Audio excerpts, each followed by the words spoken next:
Hey, welcome back to Last Call Baseball, episode 154. I'm Dorian. I also want to welcome back the Pittsburgh Pirates to some sort of relevancy because the Pirates are what? The Pirates are in third place in the National League Central Division, 7 games behind the first place Milwaukee Brewers. And the sole reason the Pirates are somewhat relevant is because of Paul Skeens, the rookie phenom pitcher who just last year was pitching LSU to the College World Series title. By the way, LSU was just knocked out of the college regional with the college baseball tournament against North Carolina. And I've actually been watching the Athens, Georgia Super Regional hosted by the University of Georgia. By the way, this is all, I'm going to get back to the Pirates in a second. I was cracking up when I saw Georgia Bulldogs infield freshman Trey Phelps at bat today against North Carolina State. Trey Phelps is rocking the Julio Iglesias look. If you don't know, Julio Iglesias was and still is a Spanish crooner, the ladies' man, phenomenal voice. Trey's jersey, it looks like he's only used one button on the whole jersey. So his chest, his nipples, the freshman doesn't have any chest hair, maybe yet. All of that is just flapping in the wind when he's at bat. And I'm like, how does not someone tell him, by the way, maybe you should cover yourself up? This is on ESPN2, the Georgia North Carolina State Super Regional. I'm sure that Trey Phillips there's a reason to his madness. Maybe he wants to get some of the co-eds excited back in the dorms. Anyways, Paul Skeens, I've been watching every single one of his starts. So when he starts, I'm like, I note it down. I'm like, I'm going to watch the Pirates game today because Paul Skeens is pitching. And it's like watching a virtuoso artist, a virtuoso musician, an architect, like someone exceedingly crazy talented. And then when he leaves, you have these pretty poor relievers. It's really frustrating. I'm not even a Pirates fan. You know, for example, what was it? Back on May 23rd, the Pirates played the San Francisco Giants. When Paul Skeens left the game after 6 brilliant innings, the Pirates are up, 6-1. 3 innings later, and like an hour and a half later, the Pirates ended up losing 7-6. You have so many problems with that Pirates bullpen. Aroldis Chapman, Hunter Stratton, and it made me think, kind of joking but kind of serious, why not have Paul Skeens just pitch left-handed? Seriously, just like, what's the worst that could happen? Like, Paul Skeens is naturally right-handed. He throws up to 103 miles an hour fastball. When the arm is gone, why not just say, okay, Paul, we'll get you a new glove, pitch left-handed? Because I refuse to believe that Paul Skeens pitching left-handed is not as good or even better than some of the arms that the Pirates are just rolling out of the bullpen, because it is very frustrating. And I'm like, do I need to watch the rest of the game? Because I really only want to watch Paul Skeens. But I'm like, I still want to learn more about baseball, teams that I don't normally watch in the National Central Division and whoever else the Pirates are playing. And knowing the Pirates and how cheap the owner is, Bob Nutting, Bob isn't going to be telling his general manager, hey, by the way, we really need to shore up the bullpen this year because we might have a wild card push. We have Paul Skeens. He's not going to do that. Bob Nutting loves being a social welfare queen. He loves getting that juicy extra revenue money from teams like the LA Dodgers and the New York Mets. Anyways, a few days ago, the Pirates hosted the LA Dodgers. Again, Paul Skeens, 5 innings. He gave up 6 hits, 3 earned runs, and he gave up a home run against Shohei Ohtani. But it's Shohei Ohtani. Like, who doesn't give up home runs to him? He's the best player in the solar system. And in 5 innings, Skeens struck out 8 Dodgers. Amazing. Then Chapman came out. It's like I feel like I need to take a deep breath when I'm talking about Aroldis Chapman. The guy has a fork sticking out of him. He's done. Like, he's done. He has a 1.79 whip. He has an ERA of 4.43. He's issued more walks than innings pitched this year. I don't see the reason for him anymore. I'm going to keep saying this until the end of the year. The Pittsburgh Pirates and when Paul Skeens pitches are must-watch TV. Shohei Ohtani, super duper star. Paul Skeens, he's on his way to the solar systems beyond the stars. He's going to be a future Cy Young winner, and who knows he's going to earn. And our next guest knows about space and the stars. I'm very happy to be joined this week by our special guest, Sarah Langston, Research Aerospace Engineer at NASA's Langley Research Center. Sarah, welcome to Last Call Baseball. Hey, thank you. Sarah, how many flat earthers work at NASA? I hope the number is zero, but I cannot guarantee that. Yeah, it would be kind of kooky when you see a picture from a satellite being like, well, all those years working towards a master's and a PhD in aerophysics kind of like goes down the drain because the Earth is not flat. Right, that's just Chat GPT came up with that. So Kyrie Irving, the NBA flat earther, could not intern at NASA, I suppose. Probably not. Although stranger things have happened. I'm not gonna hold him back. Intern.nasa.gov if he wants a shot. When I was looking you up about the work that you do, it was really fascinating. I love technology. I love space. I am a astrophysicist enthusiast. I'm a space enthusiast. I barely passed chemistry in high school, but I want to talk specifically about a program that you have worked on, which is the Lockheed X-59. I believe it's pronounced Quest, Yeah, Quest. the quiet supersonic technology. I want Yeah. to talk about it a little bit, and I also have a question. First off, it was you work at NASA, but Lockheed Martin and the legendary Skunk Works helped develop the X-59. Me, as a complete outsider, I'm looking at the specs of this, and you can also please. We're also going to say what's it used for, but I'm like this Quest. The specs are, which are the sexy big ticket stuff, is the ceiling. It goes up to 55,000 feet supposedly, and the Mach speed is 1.42, which I don't know. I don't know the math.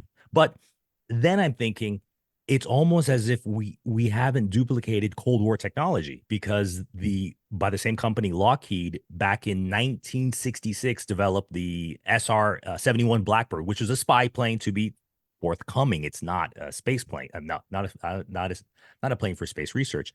But that had a ceiling of 85,000 operating feet, and it went on a Mach 3.2, which is over 2,400 miles per hour.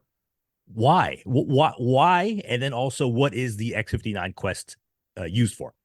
All right. So they're kind of like two completely different tools. So the X-59 or Quest is really a technology demonstrator. So I don't know if you're familiar with the Concorde, which was a commercial supersonic plane, and it stopped flying in the early 2000s for a number of reasons. But one of the big pain points is it could only fly over water because supersonic flight commercially is actually banned over the US. Right now, it's just banned. Can't do it. And I mean, we have certain corridors that the military and you can get, waivers to fly. But one of the things for these aircraft manufacturers, the Boeings, the Airbuses, if they want to enter the supersonic market and, design a new commercial supersonic plane, right now it's just banned from flying over land. But in the past, 20 years, 30 years, we have come up with all these new tools to reduce the sonic boom. So right now you can't fly over land because it is bang, bang, bang, like the whole time. It's actually two booms. It's boom, boom, from what we call this N wave. That is really kind of the coalescing of all the pressure shocks that come off the vehicle when it's going faster than the speed of sound. And it's not, sometimes it's confusing. Like the boom doesn't just happen once, it's constant. So it's not like they could go over the water, boom once, and then fly over land. It's constantly passing you. It's just because you're stationary, you only hear it once. And now that we have these tools and designs that we think can reduce that sonic boom down from something that's, like a gunshot or a car door slamming right next to you, more to like a thump, so maybe a car door slamming 20 feet away or something that's not really going to bother you. But for the regulations right now, that doesn't matter. The noise level doesn't matter. All they have is can't do it. And so what this X-59 aircraft is doing is it's actually a technology demonstrator. So using all those tools we've developed, it's designed an aircraft that has a shaped sonic boom. And so instead of that stark N wave giving you those, bang, bang, booms. It's just going to give you a sonic thump, ideally. But what it's actually going to do is it's designed at that Mach 1.4, 55,000 cruise point. And so one, it's got to validate our tools that we know computationally we did design it right. But its big purpose is actually to collect community data. And so the X-59 is going to overfly different communities at different, sonic noise levels. And then it can collect that data and bring that to the national or international bodies and say, hey, we, made these noises over these people and we took surveys and we said they didn't get annoyed if the noise was below this level. And so we think instead of you banning supersonic flight entirely, just say you can fly supersonically, but your noise level has to be below X. And so I'm really excited about it. I've always been very passionate about commercial supersonic flight. It's one of the favorite things I get to work on, kind of the pinch me moments. And so we are all really looking forward to that flying soon. It rolled out at the beginning of this year, and the plane is, actually built, and we can start validating our tools pretty soon, and then, overflying these test communities and start collecting that data. So is NASA or Lockheed afraid that Aaron Judge is going to hit one of these planes with a home run? They're not worried enough. I will tell you that. Speaking of supersonic jets, I was on a recently. I was on a transatlantic flight, and I watched because you're on the plane for like 7 hours, and I watched a documentary on the Concorde, like the retirement of the Concorde. I think the BBC produced it. I would recommend that if you, I mean, obviously you're the expert, but if you haven't seen it, I would say look up like Concorde documentary, like the end of life, like when they were at the very end, when they were just renting it out to large groups so that they could experience the wonders of flying it over Mach 1 commercially.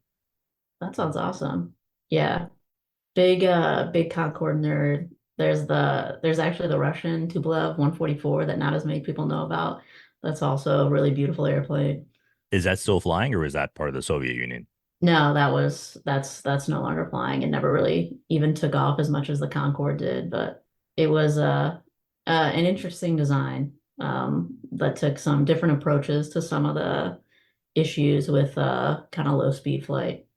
That's really interesting. I'm gonna have to look that up. Slight tangent here is there's a book I've been reading. I've been meaning to read. It's called The Chief Designer, and it's the story of the head of the Soviet cosmonaut program in the 1960s. And he ultimately passed away from complete overwork. I think it was like in 1966, 1967, before obviously the U.S. pulled ahead with the Apollo program. Also on my to-do list to read. You may find that interesting as well, but I don't think he had anything to do with the supersonic Yeah, jet. aircraft. Yeah. Yeah, slightly silly but slightly serious question before we get to baseball. Can we suspend gravity? Because scientists can create a space that doesn't have oxygen. We can create a space that doesn't have that there's no sound. I believe we can duplicate like what is it, the ultimate, I forget what the name is, but like ultimate zero, which is the absolute freezing point in space. Oh, absolute zero. Yeah. Correct, absolute zero. We work so hard to escape the gravitational force of planet Earth. Is there any theoretical way to suspend gravity in a certain plot of land so that we don't have to look into nuclear reactors, into gas, into jet fuel, and et cetera, so that we can go to space in smaller aircrafts, basically, and not have to be blasted into space? So I don't know of a way to like get out of having to, sometimes you might hear it called the gravity well. So escaping the gravity well of Earth to get into space. But we can kind of suspend gravity. I don't know if you've ever heard of the zero G flights. It's an aircraft The that you the can commercial fly, ones, right, where people go on the what is the like a param commercial.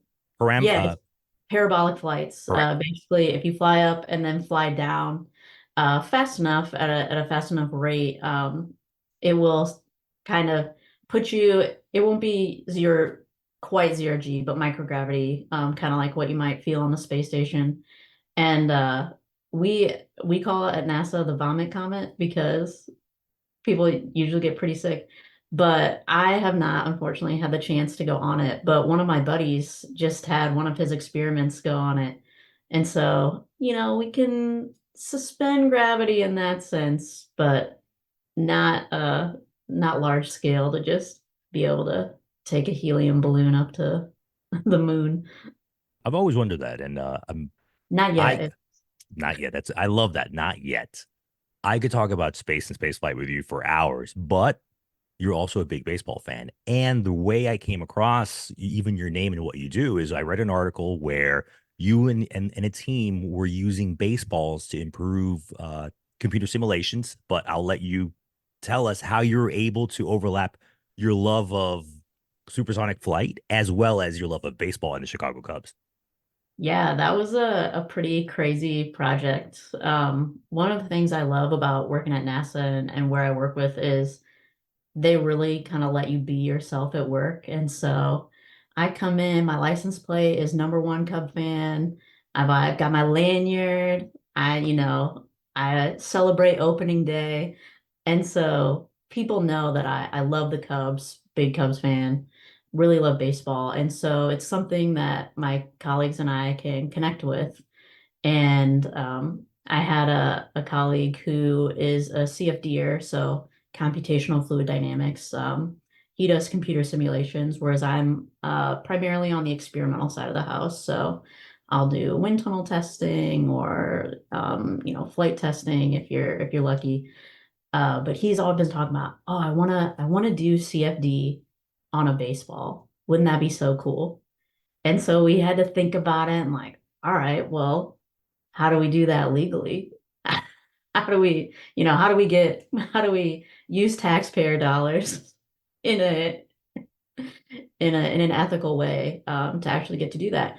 And what we realized is using a baseball is actually a really useful and fascinating object to try and better understand these very complex computational tools. Because if you think about it, if you can run a simulation, but a common phrase is garbage in, garbage out. If you don't have anything to validate it, who knows what you're doing? But it is pretty well understood how a smooth sphere would react under aerodynamic load. So, like if it's going through the wind, you can imagine if it's being thrown or sitting in wind, whatever. That we know pretty well. But that's not what we test. I mean, we're testing rockets, we're testing aircraft, we're testing spacecraft. None of them smooth. There's no spheres, right? It's got all these different things hanging off of them. And it's a lot harder to just assume, well, we're pretty sure we have, this code set up right and we can believe the results. We do it, it's very expensive because we'll run the analyses. You've got some geniuses doing that. And then, I'll be in the wind tunnel, we'll collect that data and we'll correlate the models and we'll be happy with it. But that takes a lot of time, that takes a lot of money, and sometimes you can't share it publicly. But a baseball is the perfect vehicle. It's a sphere, so we kind of know what it's supposed to do, but it's also incredibly complicated with those 108 stitches. And you don't just have the stitches, you have the little puffs of leather between the stitches. And we've even got, our special mud from back in the secret spot. It's in Missouri, right? Mississippi, maybe. I think it's one of the M's. But this special mud that changes the surface roughness, all things that are actually really important when you want to try and simulate it as accurately as possible, but not something that we can usually drill down to as deeply if we're looking at an airplane or a rocket or something that's so large scale. And so just being able to use the baseball as a technology development tool that we could have anyone work on, we could share it freely. And because it was that, simple sphere shape, it was something that we could iterate fairly fast on and use, maybe a summer intern to develop their skills. That's where we finally found the magic of, hey, we can do this. And, it was really cool. It was awesome. And we got to look at a lot of different features and kind of different knobs that we don't usually get to tweak in these computational codes. And it was a lot easier to, validate. I wanted to do, a flight test campaign where I went out with some high-speed cameras and threw some pitches. We never got to that point, but it's still on the table. I haven't given up on that. I hope you're able to convince them to also do testing at a real live MLB stadium, and therefore you had to rent a luxury box to see the flight of the baseball, obviously, and in Wrigley Field preferably. Of course. I mean, you got to do one of the original parks. The Ivy makes it better. Exactly, yeah. The IV adds to it because then you have to also take into account the wind and also the outfielders potentially running into the ivy, but that's something else. Does the home run, was it into the baskets or was it all the way into the bleachers? You just As never you go back into the suite to get another like hot dog or popcorn. right.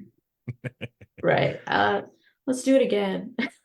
I have before we completely move over to baseball. I have one more question. This is more once in a while I like to quote Peter Griffin from Family Guy. You know what really grinds my gears? NASA always names their programs or spaceships after ancient Greek gods. Why don't we, as the US, name programs and spaceships after Incan or Mexican or something here in the Americas? Because they themselves also looked up to the stars and they had phenomenal record keepings of our solar system, at least. There's probably a surprise. They're not letting me name the stuff, Not but yet. Not yet. I'll put in a word. But a lot of it is heritage. And Artemis, our next Right. generation, was the sister to Apollo, and so that all makes sense. But some of the smaller programs, like the Parker Solar Probe comes to mind, or the James Webb Telescope, are starting to be named after early NASA pioneers, but we haven't cracked the program level yet.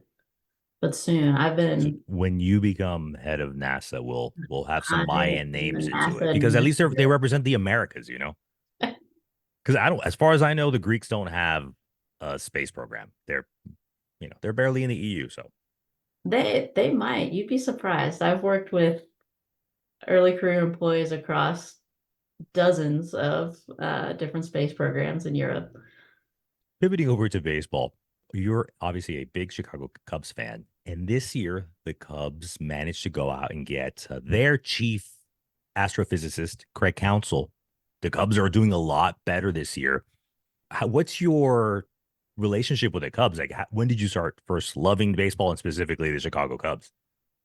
So I was born into it.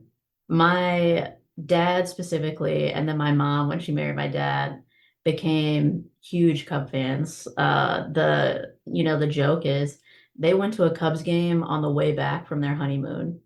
And I grew up kind of in the cornfields outside of Chicago. So we always had WGN on the radio, listening, to Pat and Ron make the calls, listening to the day games in the summer. And my dad was also a college baseball coach for over 30 years. So, he instilled not only his love of the Cubs, but also his love of baseball in me. So I was, from the moment I could put a little glove on my hand, we spent hours and hours out in the yard playing catch, taking pop flies, and I didn't play softball, or I didn't play baseball, rather. I played softball all the way little league through travel ball, kind of where I topped out.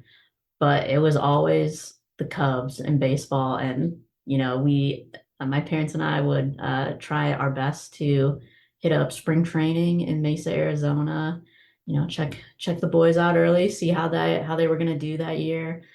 And then just kind of the arc of being able to experience with my parents, all the heartbreak in 2008 and all these things that happened, and then have 2016 come through is just has just been incredible. And it's, something you can't give up. And I joke, I do a lot of wind tunnel testing, and testing in general, things go wrong. You kind of got to have some determination to get through the day.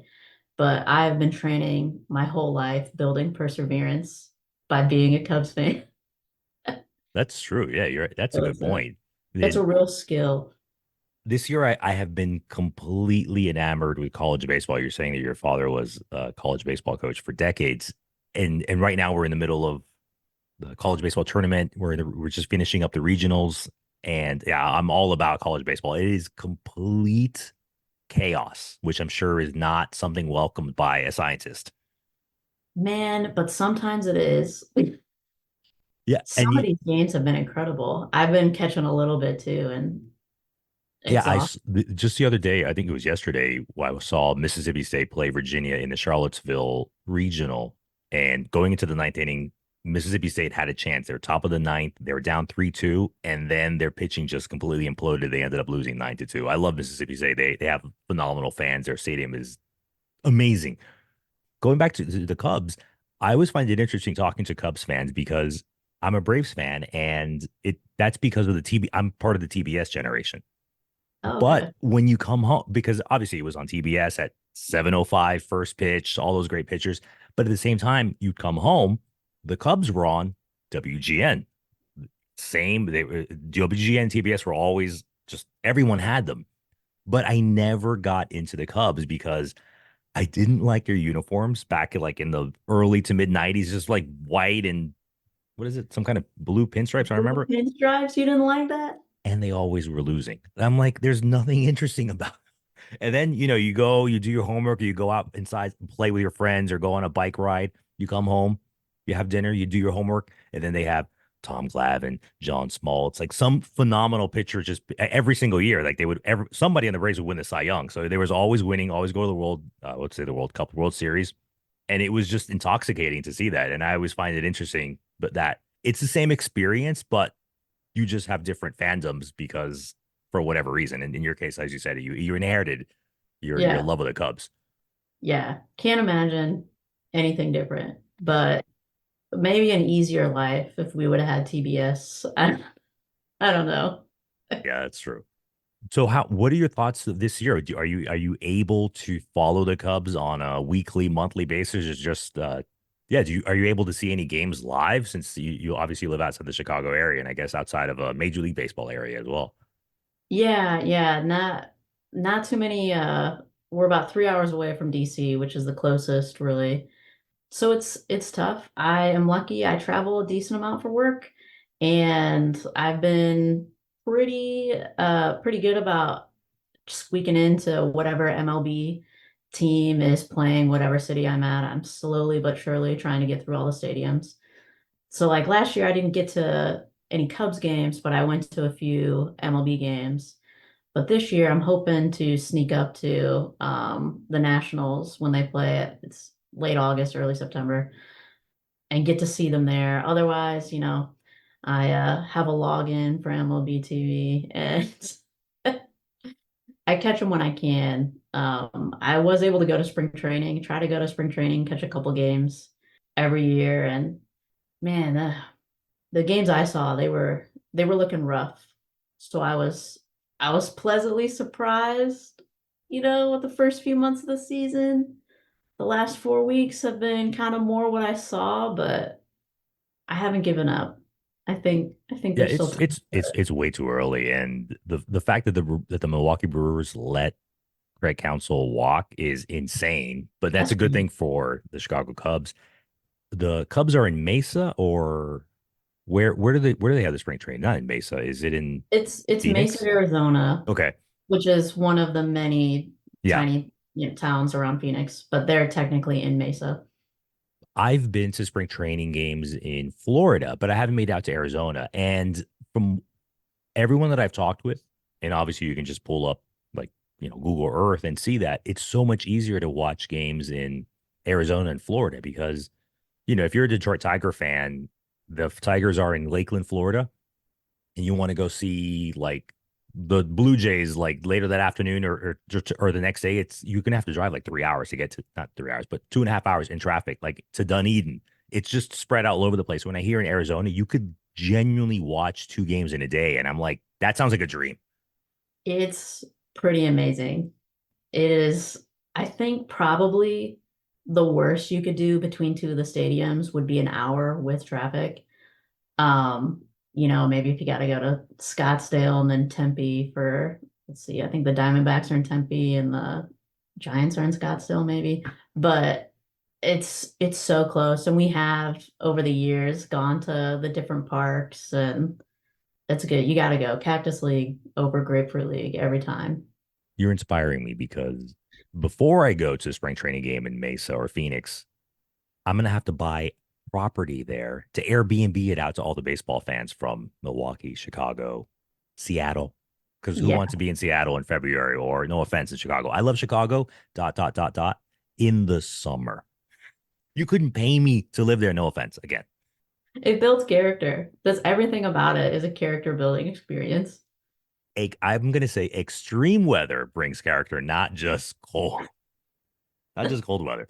I'm okay having to take 2 or 3 showers a day because it exfoliates the skin. It's good for you. Like It you stay younger and you gleam like, throughout the day.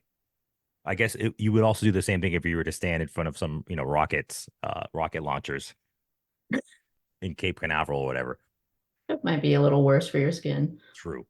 Going back to this whole baseball and space overlap with you, I'm always thinking about how to improve baseball equipment. Graphene. It was first discovered back in 19 the 40s. It doesn't matter when it was discovered, but those two scientists from the University of Manchester were awarded the Nobel Peace Prize. I know that they have started to apply graphene just for space travel for certain things, obviously things that I'm not that familiar with. Could we use graphene in baseball gloves, baseball helmets to help with anything? I don't know. I'm going to be honest, I got to call for a pitch hitter. This is not my area. So I have no idea. Graphene is it's one of the lightest substances that they found in the universe, even though we only live on planet Earth. And also it's the most heat conducting thing that we have found so far. And it's Okay. also almost indestructible. So there's no wear on it. And apparently what I read was when I think it was the panels on the space on the Columbia that exploded, that because some other part of the spaceship hit some panels, and now those panels they use graphene so it doesn't potentially get ripped apart, which then obviously caused that tragic accident with the Columbia space shuttle. So anyway, so I always think of like there's this one pitcher in baseball, and I think he used to play. I think a year or two ago, he was pitching with the New York Mets. That he used a comically oversized hat in case of concussion. So, does this ring any bell? No, but I will be looking I for will it. send. I'll send it to you. It's so he wrote he had it ringed with I don't want to say metal, but with something because he genuinely was worried about a ball coming right back at him, and Yeah, you know, forget about your career that could end your life. right. And I always think of like how valiant pitchers are because you're just 60 feet 6 inches from 110 mile an hour coming right back at you. And I think about, going back to the Braves, Greg Maddux, he would just, it was almost like he was in slow motion. He would just move his face and then his glove would just do it. It's like, you're like a magician doing that.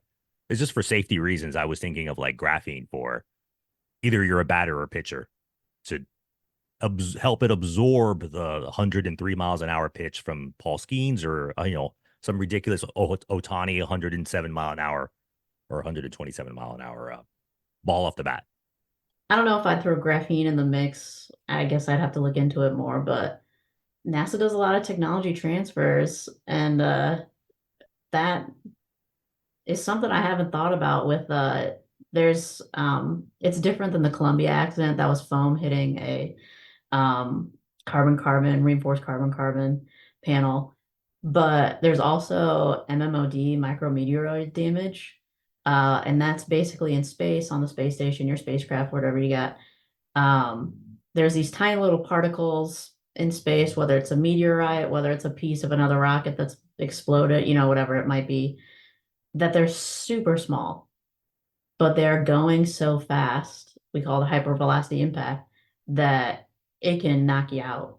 And one of the ways that they combat that basically is you have a bunch of layers of different material kind of in a stack up, and each time that a Like a hypervelocity sandwich, particle, like a space sandwich.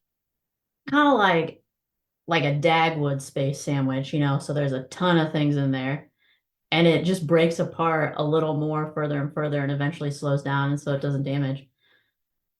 So maybe something like that, maybe like the world's best helmet that crumples just enough so it doesn't get your head. I think we'd give it to the football players first, That's true. but Someone's it's wearing fun. it. If maybe the first experimental pitcher wears it, an asteroid hits the Earth, and he's the only person living because he has a graphene made helmet and bodysuit. Yes, and he'd think, wow, now I got so much work to do. Last And man up. no, he would probably think, I shouldn't have worn this. I should have just gone to the great baseball diamond in the sky. What am I going Exactly. to do with this whole Earth? All right, Sarah. So you obviously are a big Chicago Cubs fan, and I love that. Big baseball fan. Like I said, you are the future head of NASA, whatever the administrator of NASA, I believe what it's called. Yes. And I have one last curious science question. I was really interested a few years ago when the Johns Hopkins Applied Physics Lab (APL) sent, as you had mentioned, the Parker Solar. I'm sorry, the Parker Solar Probe to study the sun. Obviously, the Parker Solar Probe had to get to the sun somehow to escape the gravitational force of gravity. Gravitational force of gravity, the gravitational pull of gravity. Correct. Does NASA have these collaborations of like best practices or whatever with organizations like the Jet Propulsion Lab out in California, the JPL or APL, or even the European, I don't know, I think they call it the European Space Agency. Like, what does that collaboration look like in your world when it comes to leaving the Earth? For sure. I mean, I would say we kind of try it when I'm not speaking for NASA, but in a lot of the work that I personally do, we try and collaborate as much as possible using any different vehicle that might be. We have these things called Space Act agreements, and a lot of times those will just be, sharing if no money is changing hands. So a Space Act agreement with universities or a small company or something like, these federal labs. JPL specifically, that's a federally funded research something lab. There's an acronym for it. But that like JPLers, they're all, what we call contractors, but they are integrated right with NASA. And so that is a very strong partnership, but with the Argonne or INL, Idaho National Labs for I used to do some work on nuclear thermal propulsion and, with the DOE, they obviously have a lot of that. So, nationally, tons of partnerships, grants, scholarships, fellowships with universities and students, but also internationally, international agreements. I personally, just on a couple projects in the last year, I have worked with people at the German Aerospace Research Center, DLR, was over there for a wind tunnel test. I've worked with folks from JAXA, the Japanese Aerospace Agency, and I actually went to like a early career congress where we had 35 early career researchers from 18 different national space organizations just trying to figure out if there were any collaborations, available for us to build. And so avenues from, a contract like we have with Lockheed Martin to build the X-59 versus just a quick legal agreement that says we can share data back and forth with anybody, kind of as much work together as we can. I mean, everything we're I doing is love it. hard. I love it because I'm not the only one thinking this, but obviously now when you have traditionally two big space research countries like Russia and the US, and obviously we're in a very tense political climate, that science shouldn't be politicized. That, the International Space Station shouldn't be politicized for what's going on here on Earth. And I love that like you said, you had mentioned all the potential organizations around the world that you're collaborating with for the good of mankind. And by the way, JPL famously featured, not featured, they had a nice little starring feature in the Matt Damon film The Martian. Yeah. Would you want to go to Mars? Would I want to go to Mars? Um, I wouldn't want to be first. Hello, this is sports. If you're not first, you're last. Then I'll be last. Well, I don't want to be last either. I would like to be somewhere in the middle. Fair enough. I would volunteer to go first. I'm telling you that right now. I would love to go to Mars. But we have to come back from Mars, from the Kuiper Belt, from low Earth orbit.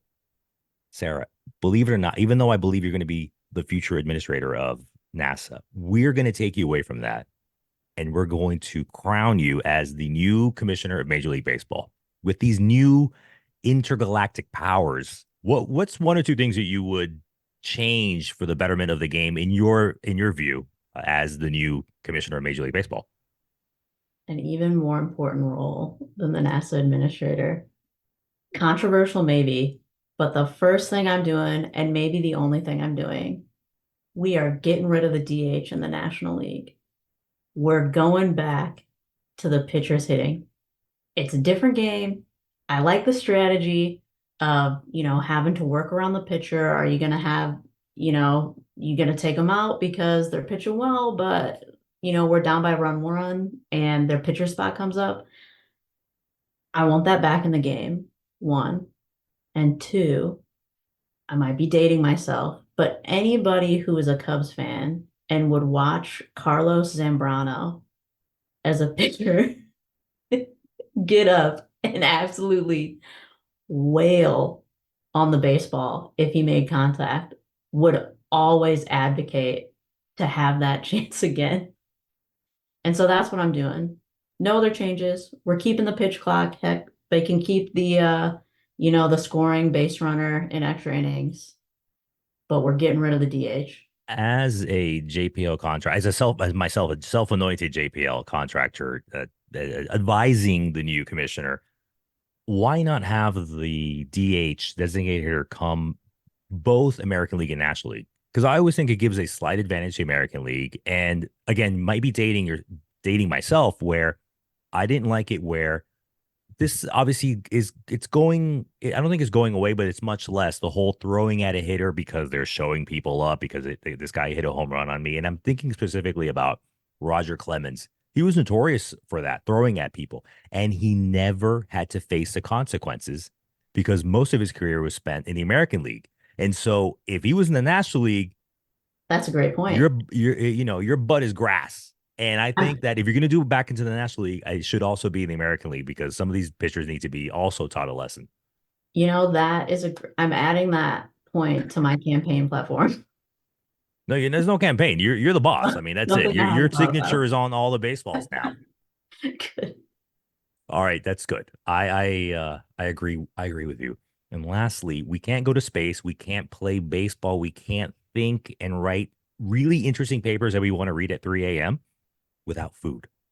If we go to the Hampton area potentially to see like the Norfolk Tide or any other minor league team in the Norfolk, Virginia Beach, Hampton area, what's a couple of places what are some of your go-to places for coffee, drink, food in the Hamptons area? In the Hampton Roads area, I think my go-to place for food and drink is this place in Hampton called El Diablo Loco. It's a Mexican restaurant. They have wonderful margaritas. If you are just getting warmed up, they also have a classic $5 shot and a beer, but they also have delicious, delicious tacos. Some of my favorite Mexican food in the, east of the Mississippi, I'll say. Okay, I'm going to say this, NASA Administrator Langston. That should be the name of the next NASA program, El Diablo Loco, the crazy devil, because only crazy people are going to go to space. No That's, food, no oxygen, very little hope. so part of the reason that we first looked into this restaurant was El Diablo Loco, EDL. That in my line of work stands for entry, descent, and landing for like, taking a spacecraft down to the surface of Mars. Exactly. And so, oh, we better discuss this at EDL. But maybe I was thinking of it backwards. We shouldn't have turned El Diablo Loco into EDL. We should have turned EDL into El Diablo Loco. I like that. I like that. We're here to change things Brilliant. for the positive. Making moves here. I love it. Thank you so much for joining us. And like I said, I could talk to you for hours about space, and I could talk to you about mission to Mars and all this other stuff, but I'm not going to, because if you let us know where we could potentially read some of your research or papers or your colleagues' papers, we would love to stay up after we watch some San Francisco Giants Chicago Cubs game that ends at 2 a.m. Eastern Standard Time, and then go to read some of your work. Yeah, no, if you're too hyped up watching those West Coast games and you need something to calm the mind, maybe lull yourself back to sleep. Most of my work you'll be able to find on the public repository. So it's going to be ntrs.nasa.gov, and you'll be able to see research papers from decades before, from basically anything that was produced at NASA. So let the keyword search just guide you and see what comes up. If you couldn't tell, I totally loved talking to Sarah. And like I kept telling her, I could have bombarded her with questions for hours and hours and hours. I am a space enthusiast. I love it. By the way, what is graphene? Graphene is a material that is 200 times more resistant than steel and 5 times lighter than aluminum. This is almost like sci-fi, what graphene is. And my last part here. The baseball pitcher that wore that extra padding around his head was the Venezuelan pitcher Alex Torres. He's no longer in the major leagues, but he wore that comically oversized hat because it helped protect him. Because I think that earlier in the last decade, he got hit with a line drive against the head, which obviously is a very bad thing. You know what's a good thing? Having a drink once in a while. I didn't have so much as a drink as a celebration drink. Champagne, specifically Moët and Chandon. It's a Brut champagne. Brut is like a savage in French. The reason I picked this particular drink because it reminded me of the 2019 film Aeronauts. And I drank this in celebration of having our own special NASA guest, Sarah, here, because before rockets, before astronauts, before cosmonauts, or before whatever the communist Chinese call their astronauts in Mandarin, because I don't speak Mandarin, people in the 19th century would go up into the air in hot air balloons. The balloons would be filled with coal gas, and they could go up to 30,000 feet in the air, which is basically a commercial jet line flight. The aeronauts went up to 30,000 feet in 1862. Back to Earth, back to France. You know, I like Moët. I love sparkling wine. Prosecco's from Italy. Cava's from Spain. Champagne is from France. Sparkling wine is from California. This is all legal, by the way. Like, you cannot, they're all everything I just mentioned, they're all what you would consider champagne. But legally speaking, you are not allowed to call anything bottled outside of France, champagne. So if it's sparkling wine from Spain, it has to be called Cava. If it's sparkling wine from Italy, it has to be called Prosecco. And again, sparkling wine from California is sparkling wine. My last point about Moët and Chandon. I am not a big fan of theirs. It's good. It's a little too fruity for me. And I don't like that Moët is such a huge conglomerate that they don't single source their grapes. So they source their grapes from I won't say all over France, but in a wide region in France.